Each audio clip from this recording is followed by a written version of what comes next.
Ok, questão 5. O cursor C tem massa de 2,5 kg e pode deslizar sem atrito sobre a barra AB. Então eu tenho um cursor aqui C que pode deslizar sem atrito sobre essa barra aqui. Aqui tem uma mola, né? E esse conjunto inteiro está girando aqui com a velocidade angular, que deve ter falado aqui o valor de 10 radianos por segundo. Ok. Uma mola de constante 750 Nm por metro e comprimento indeformado R0 de 500 mm é presa ao cursor e ao cilindro B. Ok. Como mostrado na figura, sabe-se que o momento de inércia de massa total da barra, do cubo e da mola é de 0,3 kg vezes metro ao quadrado em relação a B. Então, em relação a esse ponto aqui. Inicialmente, o cursor é mantido a uma distância de 500 mm do eixo de rotação por um pequeno pino preso à barra. O pino é removido subitamente enquanto o conjunto está girando em um plano horizontal com velocidade angular ω0 de 10 radianos por segundo. Então, enquanto ele está girando, essa mola é retirada, né? É solta. E então esse corpo C ele começa a se mover no sentido de B, aqui no cursor, na barra. Bom, representando por R a distância entre o cursor e o eixo de rotação, use um programa de computador para calcular e traçar o gráfico da velocidade angular do conjunto e da velocidade do cursor em relação à barra para valores de R variando de 500 a 700 mm.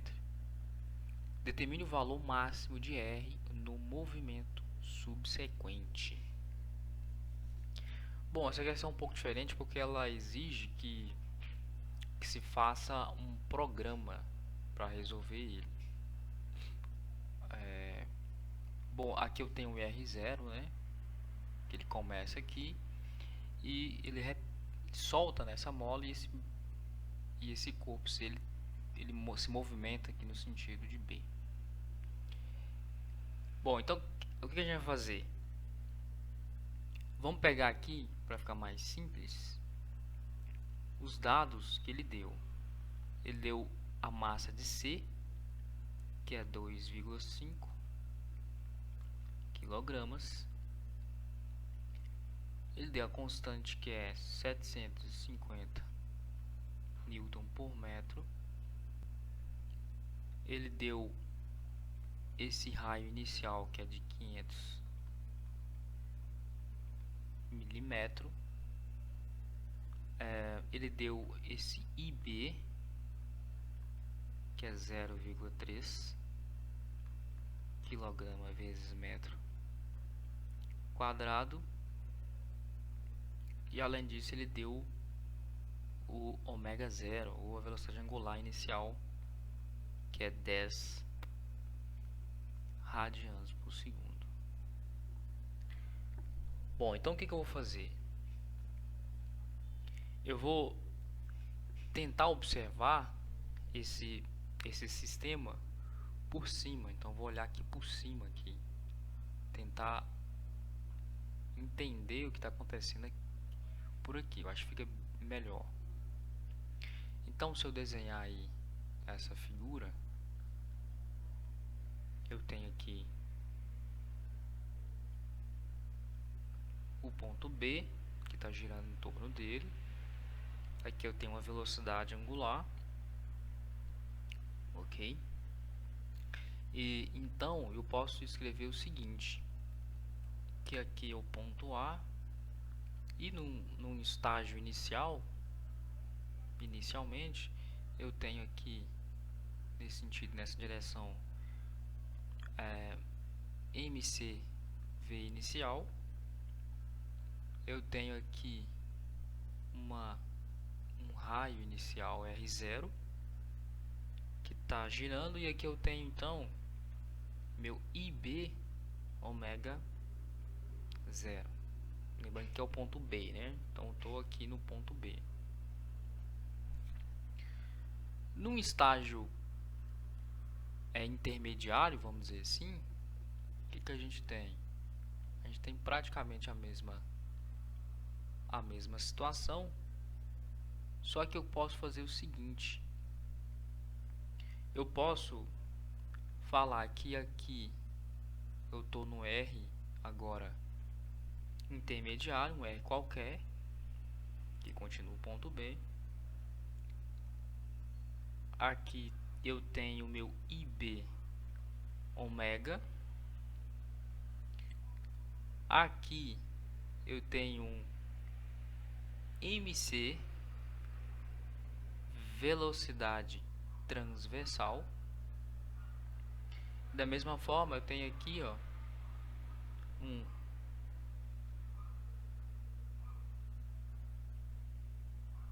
M, velocidade radial, ou seja, no sentido de R. Ok? Então aqui eu tenho um R intermediário, aqui eu tenho um ponto B, aqui eu tenho um ponto A, continuo o ponto A aqui. E então o que eu posso escrever é o seguinte, que o meu V0 aqui nesse estágio inicial é igual a R0 ômega 0. O meu V transversal, esse transversal aqui, é R ômega. E além disso eu posso escrever usando o teorema que a gente já desenvolveu em aulas anteriores, que IB ômega 0 mais MC V0 R0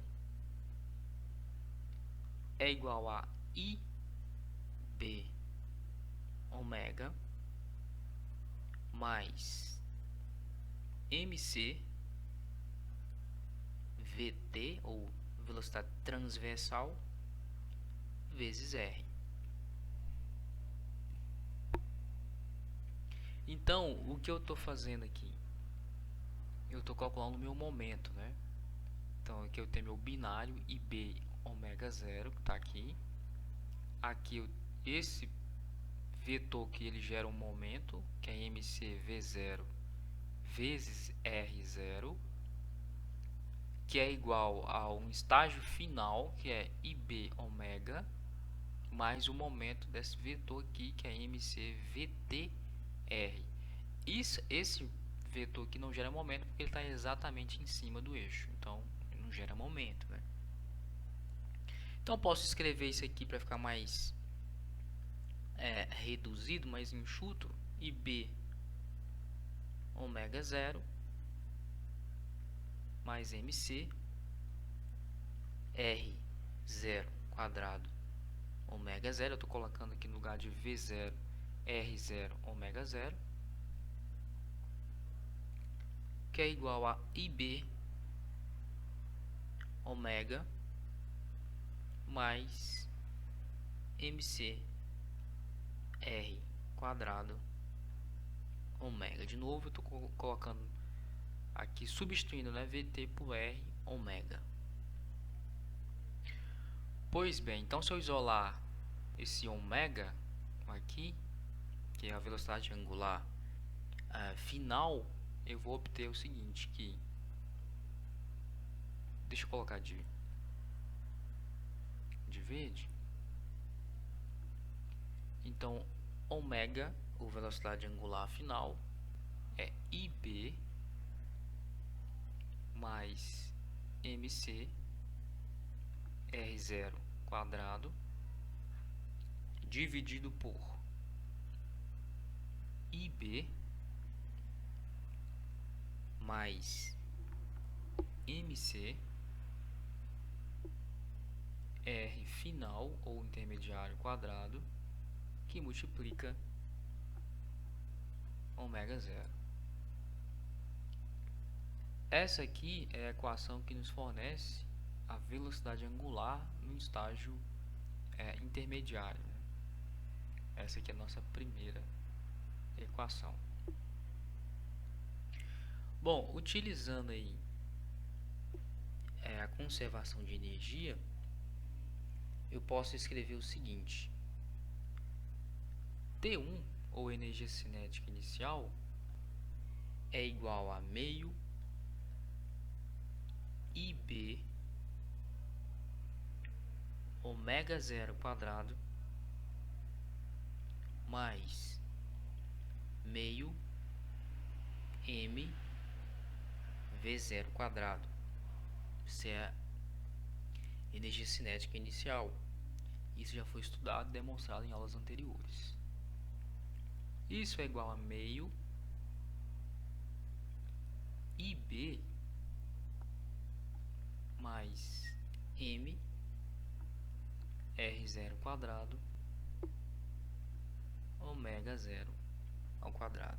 Estou recopiando esses termos aqui dessa forma aqui. Bom, T2, ou energia cinética final, é da mesma forma meio IB ômega quadrado mais meio MVT quadrado mais meio MVR quadrado. Então T2, ou energia cinética final, é meio IB mais MR quadrado ômega quadrado mais meio MVR quadrado. Bom, como a energia mecânica ela se conserva, então eu posso escrever o seguinte, que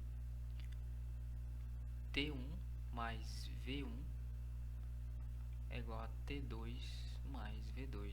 Lembrando que T é energia cinética e V é energia potencial, ok? Não é velocidade, não. Na verdade, deixa eu, para não ficar estranho, apesar de já ter ensinado dessa forma, então energia cinética 1 mais energia potencial 1 é igual a energia cinética 2 mais energia potencial 2. E aqui eu estou falando de energia cinética potencial, e essa energia potencial é a energia potencial elástica, ok?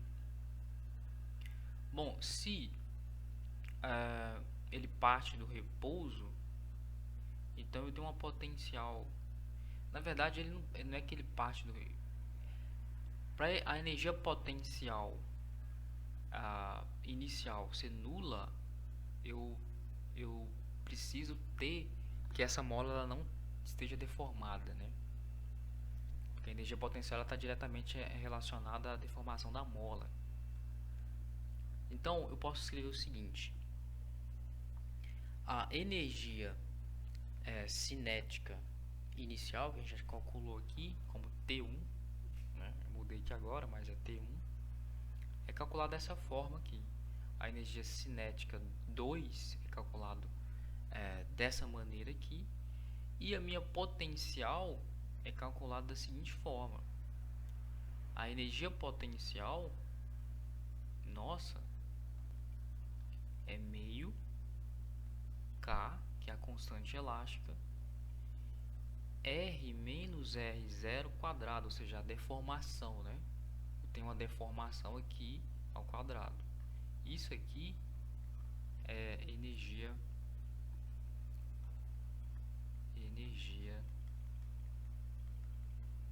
potencial elástica.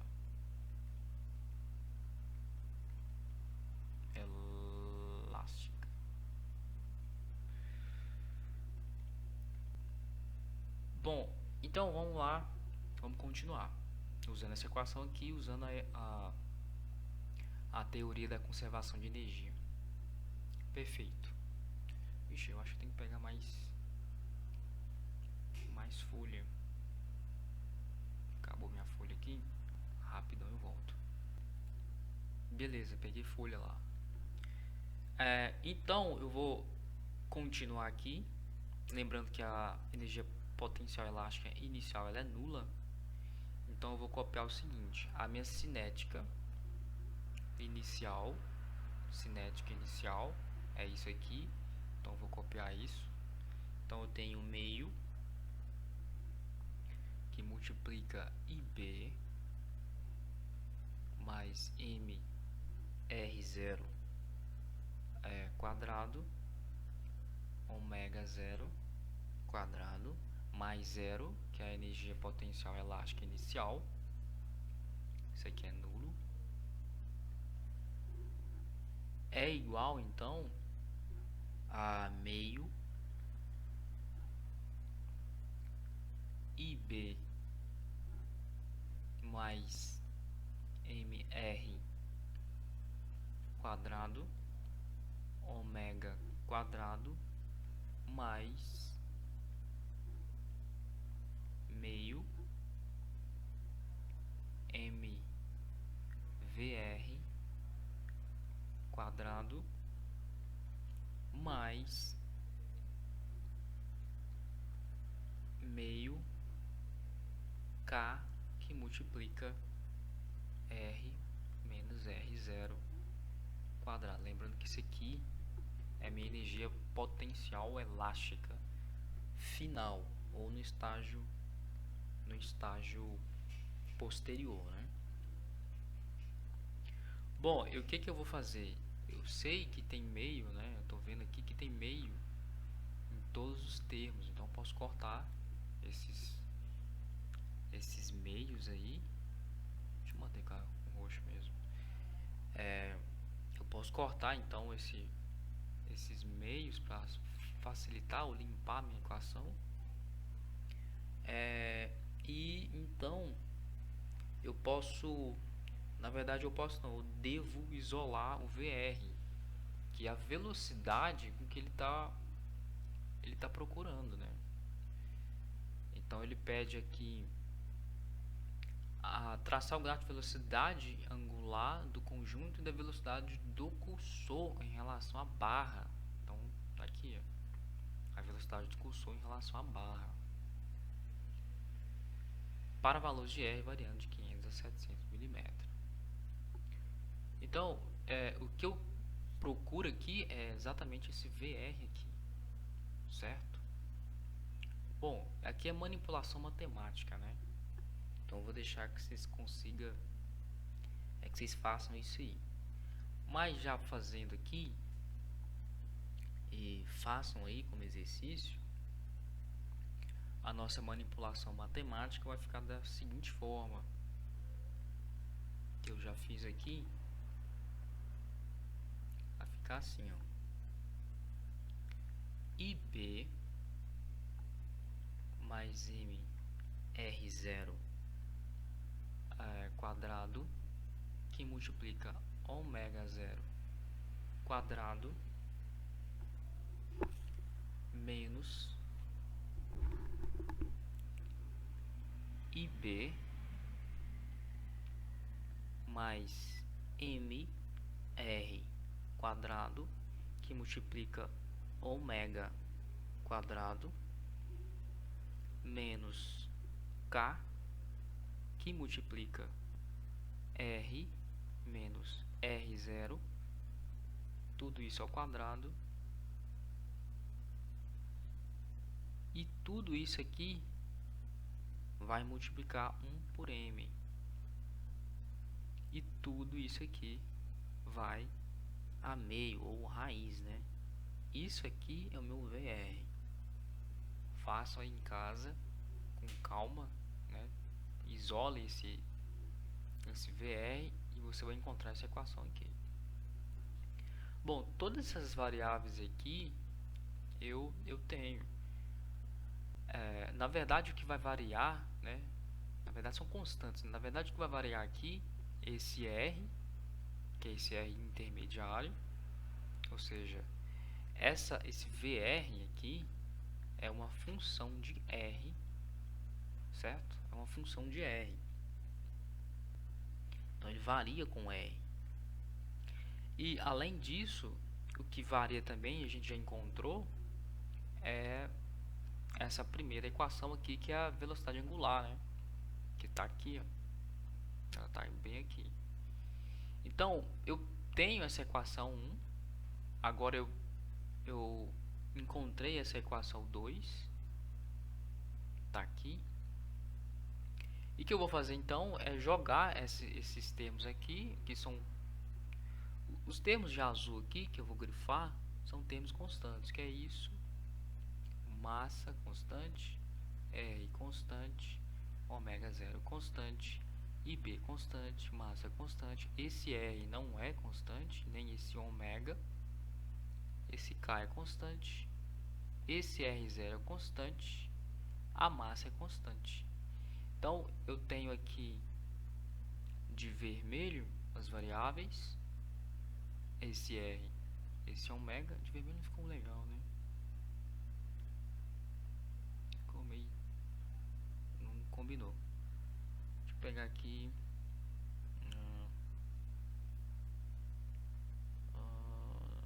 de branco. Então tem o R aqui, que é uma variável, e tem esse ômega aqui, que é uma variável. Esse R eu tenho que eu vou variar ele, né? Ele pede aqui que varie de 500 a 700. E esse ômega aqui eu também tenho, que eu consigo encontrar através dessa equação aqui que eu já encontrei. Ok? Inclusive esse ômega é uma função de R também. Então, ômega é uma função de R. Ela varia com R. Bom, então, como é que eu vou fazer aqui, né? Como que eu vou jogar essa equação aqui numa planilha, colocar esse R para variar, consequentemente eu vou encontrar alguns valores de ômega, que jogando nessa equação eu vou encontrar alguns valores de VR, ok? Então é isso que a gente vai fazer agora. Lembrando o seguinte, que eu tenho massa igual a 2,5 kg, o K é 750 Newton por metro, o R0 é 0,5, estou colocando aqui em metros, é o inicial, né? O IB que ele deu também, que vale 0,3 quilograma vezes metro quadrado. Eu tenho um ômega inicial, que é a velocidade inicial, que é 10 radianos por segundo. E é isso. Então, vamos lá para a planilha para ver o que vai acontecer aqui. Ok, planilha aqui. Então, eu tenho o R aqui, a coluna do R, a coluna do ômega e a coluna do VR. Bom, eu coloquei aqui o R para variar de 0,5 até 0,7. Lembrando que eu estou colocando ele em metro, né? Estou transformando para metro. E aqui, ó, na coluna do ômega, a gente jogou aquela equação lá que nós encontramos, né? Aqui. 0,3 mais 2,5, que multiplica 0,5 ao quadrado, que multiplica 1 por isso, e assim sucessivamente. Foi a equação que nós encontramos lá, pode ser encontrada aqui. Essa equação aqui, né? Então o que eu fiz foi pegar essa equação aqui jogar aqui na planilha. Bom, aqui eu tenho a minha equação do VR, que é isso aqui tudo. Nós encontramos aqui também. Tá aqui. Então eu peguei toda essa expressão e joguei aqui na planilha. E esses termos aqui, ômega e VR, ele varia com R. Então ele vai variando até 0,7, né? Foi o limite que ele deu ali, de 500 a 700 milímetros. Então encontrei aqui minhas velocidades angulares e minhas velocidades VR, ou as velocidades radiais. Tá aqui. Obviamente, se eu posso continuar aqui incrementando, né? Nesse caso aqui eu posso variar esses termos, e aqui também eu posso fazer o mesmo, né? Posso ir crescendo conforme eu cresço o R. Perfeito. Então ele pede ainda um gráfico, que eu posso fazer selecionando todos esses valores de VR e inserir gráfico aqui. Então aqui, veja, esse aqui é o gráfico da minha velocidade VR. Então ele inicia com 0, vai subindo a velocidade, subindo, chega num pico e depois começa a cair, né? Esse aqui é o gráfico de VR. Vamos inserir aqui de ômega para ver como é que fica a velocidade angular. Inserir gráfico aqui de ômega, fica um pouco mais suave. Então ele começa aqui em 10, que é a velocidade nossa inicial, a valor 10, e ela e conforme o tempo vai passando, ela vai diminuindo até chegar em 6.06, que é aqui, né? Essa é a velocidade angular aqui, final. Perfeito? Bom, essa aqui foi a questão número 5, um pouco mais complicada, um pouco mais elaborada, mais satisfatória, né? Então é isso. Até a próxima aula.